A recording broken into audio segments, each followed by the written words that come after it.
नमस्ते भाइयों, आज हमारा 75 heart plus IIT JEE heart channel का डे 80 है। आज सुबह जल्दी उठने के बाद हमने पानी पिया, फिर उसके बाद फ्रेश हुआ और उसके बाद अपने डेली टारगेट्स लिखे। फिर उसके बाद 6 बजे पढ़ने बैठ गया और 9 बजे तक पढ़ा, जिसमें मैंने फिजिक्स के न्यूक्लियाई चैप्टर का रिवीजन किया और उसके नोट्स भी बनाए। फिर उसके बाद वेक्टर चैप्टर के भी रिवीजन किया। फिर उसके बाद हमने किया स्ट्रेचिंग में आज हमने की side bend, forward bend, cobra stretch, runner stretch, chakrasana, toe touch और तड़ासन।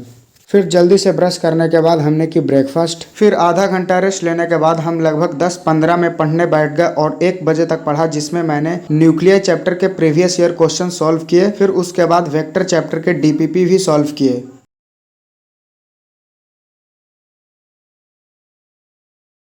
फिर उसके बाद हम नहाने चले गए और वापस आने के बाद हमने किया लंच में आज हमने खाई दाल, चावल, सब्जी और रायता। फिर आधा घंटा रेस्ट लेने के बाद हम लगभग 2:30 बजे पढ़ने बैठ गए और 4 बजे तक पढ़ा, जिसमें मैंने मैथ्स के प्रोबेबिलिटी चैप्टर के KTK सॉल्व किए। फिर 4 बजे से PW की क्लासेस स्टार्ट हो गई, जो कि 8:30 बजे तक चली। आज हमारी मैथ्स और ऑर्गेनिक केमिस्ट्री की क्लास थी। फिर आधा घंटा रेस्ट लेने के बाद हम 9 बजे पढ़ने बैठ गए और 10:30 बजे तक पढ़ा, जिसमें मैंने प्रोबेबिलिटी चैप्टर के बचे हुए क्लास नोट्स को कंप्लीट किया। फिर उसके बाद हमने किया डिनर में आज हमने खाई सब्जी और रोटी और पानी पीकर अपने daily intake of water target को कंप्लीट करने के बाद हम चल दिए सोने। और इस तरह 75 heart plus IIT JEE heart challenge के डे 80 के सारे टास्क कंप्लीट हुए और आज हमने 12.5 घंटे की पढ़ाई की।